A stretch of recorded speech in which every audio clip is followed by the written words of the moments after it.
time for tip-off from Section K. I'm your host, Evan Kamikow, and joining me on a brand new IU Sports Media basketball show are reporters from different student media outlets here at Indiana University. Joining me today is Tristian Jackson from the IDS, Jevan Mccoskey from IUSTV, and from the Hoosier Network, William Mcdermott and Jack Edwards. Guys, thanks for joining this first episode. Yeah, thanks for having us. This is something that I think we've all really kind of wanted to get started, and it's fun that we're actually getting ready to, finish the first episode. Yep, glad to be here. Well, we got a ton of headlines to talk about. First of all, before we even talk about the men's team, the women's team won last night. We're not going to dive too deep into that, but they're number 4 in the country, and just quite a show to watch. So if you have time, go support the women's basketball team. But let's switch over to the men's team because we're all the men's beat reporters for the different outlets. So Tristian, I want to start with you. What are your thoughts on the first 2 games in the Mike Woodson era? Definitely fixed a lot of the issues you saw in the first game with their defense in the second half. Mike Woodson said it. They strung it together for 40 minutes, which they didn't really do against Eastern Michigan. Good to see them do that against Northern Illinois.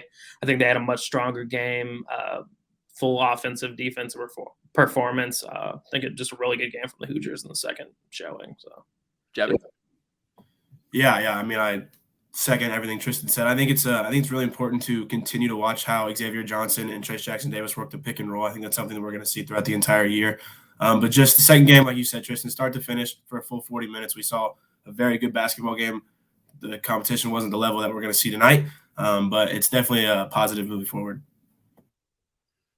Mm-hmm. Jack, Will? Yeah, I mean, the more these guys get comfortable with each other, there's a lot of newcomers on this roster. I think it's gonna take a few games for them to get acclimated to playing with each other. And I think in the first game especially, you saw sort of the jitters, especially in the second half, just shots not falling for guys, maybe a little bit overwhelmed by the environment. I mean, even the guys who were on the team last year hadn't really played in front of fans in over a year. So it was good to just, see everybody back out there. I think as the season progresses, they're going to get a bit more comfortable with each other. But sort of like Tristian said, just more complete performance on the Friday against Northern Illinois. And I think, that's what Mike Woodson expects from them each game.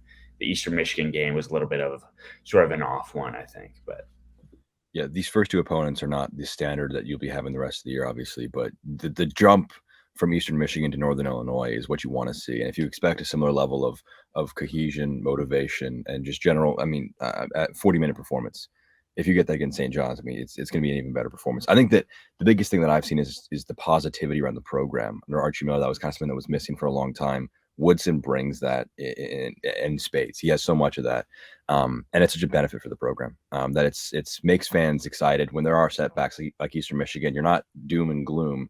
You have the ability to bounce back, and they did bounce back against Northern Illinois. So there's a lot of reason for optimism right now. And that positivity, it's such a great point because you feel from last year to this year, the culture of IU basketball, I wouldn't say it's back, but it's improved, right? Like, last year, the history, you didn't feel in the Archie Miller era that they honored what IU basketball stands for and how IU basketball was built. And now with Mike Woodson, you could really feel that they're starting to get back to, okay, the IU basketball roots and honoring the past while moving forward and, wanting to get back to that national champion contenders year in and year out. Yeah, and I feel like just coming from a guy who played here, it's just there's more of that genuine nature of really understanding what the program's all about. And I think Hoosier fans really appreciate that. And that's really what's driving that energy. And obviously Mike Woodson's guy with 20 years of coaching experience, he doesn't need to prove himself to the players. That's a big thing. And then, I think for the Hoosier fans, he really doesn't have to prove himself either. He's been around, 5th leading scorer program history. Hoosier fans know who he is and what he's all about. So I think that's really what's driven that positive energy, not only from the fans, but the players too. Mm-hmm. Well, yeah, we recap now the last week. Let's go preview tonight's game. The Big Ten right now is 0-4 in the Gavitt games. Will, I want to start with you. What are your thoughts on tonight's game? Well, I think, before the season, you look at the schedule, non-conference schedule this year for Indiana isn't really something crazy. I think these are the 2 games you circled at Syracuse, November 30th, and then tonight against St. John's. I think those are the 2 that going into the season you circle and you look at as games that are going to come down the wire and could, be sort of something that the committee looks at in March when they're deciding the seeding for the NCAA tournament. St. John's is a potential NCAA tournament team. They're kind of a team right now. I think a lot of people have them projected right on the bubble. But they're returning a lot of guys from last year. Julian Champagne's a 20-point scorer. He can light it up from beyond the arc. I think defending the three ball is going to be one of the biggest things for Indiana if they want to win tonight. They're going to have to do that well, and they're also going to have to run in transition well. We saw definitely a lot in the first two games. Indiana got out in transition. They sort of got away from that slow pace that they had in the Archie Miller era, and they're starting to speed things up. But St. John's last year had I believe, the second fastest tempo in the country. So, they run fast, they press you as well. So it's a lot going to be on the point guards to take care of the ball. Jack, what are your kind of keys for IU to win tonight's game? I think that there's got to be continuation from those first two games. I think that the first two were nice wins, but this one really is going to be the one where if you have a bit of a slow start, you step off the gas against like you did against Eastern Michigan, they will really punish you. William mentioned it. The tempo is going to be a big deal. I think that Indiana are comfortable playing in a game like that. And I just think that this game is, what I want to see from this one more than anything is the 3-point shooting finally beginning to kind of make it serious, like shift. If they can bring that in this one, they are firm favorites in my eyes. That's probably the biggest thing, and at least the biggest key for me, is hit your shots, especially Parker Stewart. We saw him after that women's game yesterday taking some shots, only made those first 2 buckets in the very first game, hasn't scored since. So if you can get some of these guys who kind of had a bit of a step back to make some of their shots a bit more often, a bit more frequently, I'm confident in Indiana's ability. Tristan, anything to add? Yeah, and I think it's really just like Indiana needs to play to its strengths, but also shore up some of its weaknesses and make sure that they're not overwhelming to the point that they can't overcome them. So obviously Xavier Johnson's got to take care of the ball. Finney, Race, Parker, Miller, they all need to be out. They need to, have confidence when they're about to go to shoot. There can't be, hesitation. They got to be ready to knock them down, I think, which there was good and bad in those first 2 games when you look at those ups and downs. So I really think, against St. John's, those ups and downs need to be all ups if they want to win. And with the ups, you also have your downs. But the great thing is they are home tonight. So, Jevan, my question to you is, what does it mean that IU is home tonight? How big of a home court advantage is Assembly Hall in the Gavitt games to turn around the Big Ten's 0-4 slide right now? Well, Gavitt games, any kind of game, doesn't really matter. If you're in Assembly Hall, you're going to have home court advantage, especially being this is the first big game since we've been able to have fans back. I expect the crowd to be absurd from start to finish. According to FanDuel, we're 6.5-point favorites. I think a lot of that has to do with the fact that we are home because I think playing in Assembly just gives you that much of an advantage. But when looking at the game, kind of like what Jack said, I think we need to get the 3-point shooting down. And I think this is going to be a big game where Miller Kopp takes that step forward. I was watching some film of St. John's in their first 2 games. Whenever the opposing team plays a pick and roll, they leave the far side corner wide open. So anytime Xavier and Trace run that pick and roll, I have a feeling that, even players like Parker, Race, but especially Miller are going to be wide open and need to hit those shots. How will TJD do?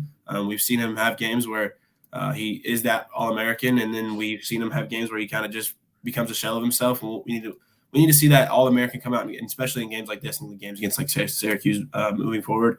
Julian Champagnie, William, you mentioned it earlier, averages almost 8 threes a game. If we're going to have any chance of winning, we need to run him off 3-point line just like we did with players against Northern Illinois. But those are the things to look forward to, really, for this game. And it's going to be such a big game and so important for IU, as this is really one of the biggest, marks of, okay, where is this team right now, right? If they go out and win tonight, okay, you're feeling more confident. If they go out losing a close one, maybe not. Maybe from last year to this year, the jump might not be as big as it is. But I think that you mentioned it, Jevan. Trace's jump shot is going to I think that's going to be really telling tonight. If he's on with his jump shot, his full game is going to be there. And if Trace's full game is on in the game tonight, there's not much stopping him. And this IU team just feeds off of Trace. So it's really going to start with Trace and go down from there as well. But last point that we'll get to off the game tonight, a little bit more on the recruiting side. IU landed 4-star guard. They landed, a 4-star guard yesterday. What does that mean for this program in the 2023 class? Jack, we'll start with you. It's just proof that, getting them this early, it's a big deal. Some, and I'm spacing his name. I was just looking at his Instagram because he has 380,000 followers. Because he was, like a shootout with LeBron a couple years back. Gabe Cups. Cups, yes. Thank you, Jevan. You're saving my life there. Cups, there was always the thing. It's the recurring joke. Oh, Mike Woodson can't recruit. Like he doesn't know the college landscape. Fundamentally, right? You don't need to be able to talk to these guys because they're young. If you're a good coach, if you can make a guy a better basketball player, a better man, that's going to be appealing no matter what you do. And it's just proof that what we are seeing on the court, what we are seeing from what they're saying, is also translating in the recruiting pitches and to these guys, these young guys who want to look at Indiana. That's a big deal going forward. This is going to last beyond Woodson. If he is, I don't want to say beyond Woodson already. He's just gotten here. But it's the kind of thing that it's going to be such a fundamental change in the program that just comes from making it Indiana again. And I think, Evan, you had mentioned it earlier, he knows what it's like to be, he was a player at Indiana, now that he's coaching Indiana, he's bringing that culture back. And that's just very obvious with some very, very good recruits who I think are just going to make this team even better heading forward. Mm-hmm. Yeah, I think, one thing when you're a new coach, something you have to do well right off the bat is recruit. And I think right from the get-go, even in late March when Mike Woodson first came, that's something he did well. He's flipped Tamar Bates from Texas after Shaka Smart left, got Miller Kopp in the portal, got guys to stay. Keeping Trayce Jackson-Davis was probably his biggest win of the offseason. So, any progression in the recruiting trail is good for this program. I think the class next year is 17th in the country, and I think that's higher than any that Archie had already. So when you're a new coach, that's just something you have to hit the ground running, doing well. And I think Mike Woodson has it down as something that's important to him and that he knows for the future of this team is going to be important moving forward. Mm-hmm. Jevan? Yeah, so if you look at the entire recruiting class for next year and the following year, which is 2023 is Gabe Cups, we got to remember he's still only a junior in high school, which is another, positive being able to get him this early like Jack mentioned. But Jalen Hood-Schifino, Gabe Cups, CJ Gunn, Caleb Banks, and Ja'Kai Newton are all guards. That kind of – I don't know how much that worries me because we are not recruiting the front court nearly as much. But that's going to come. Like I said, we're looking like two years ahead. But to Jack's point, like the question's being answered if Mike can recruit. And we have to mention his staff as well because they're doing a great job with that as well. But looking at Gabe Cups, he's a 6'2", 165 soaking wet player who is going to have to put some weight on by the time he gets to college. But his ability to defend at the height that he is very impressive. He can shoot the lights out. He is in the gym range. As soon as he crosses half court, he can put it up. Kind of reminds me of a little Jordan Bohannon-esque, which I know IU fans probably don't want to hear, but he does just a little bit. And his ability to his IQ and to make the right pass is something that's going to definitely show whenever he finds his way onto Bloomington's campus. Tristian?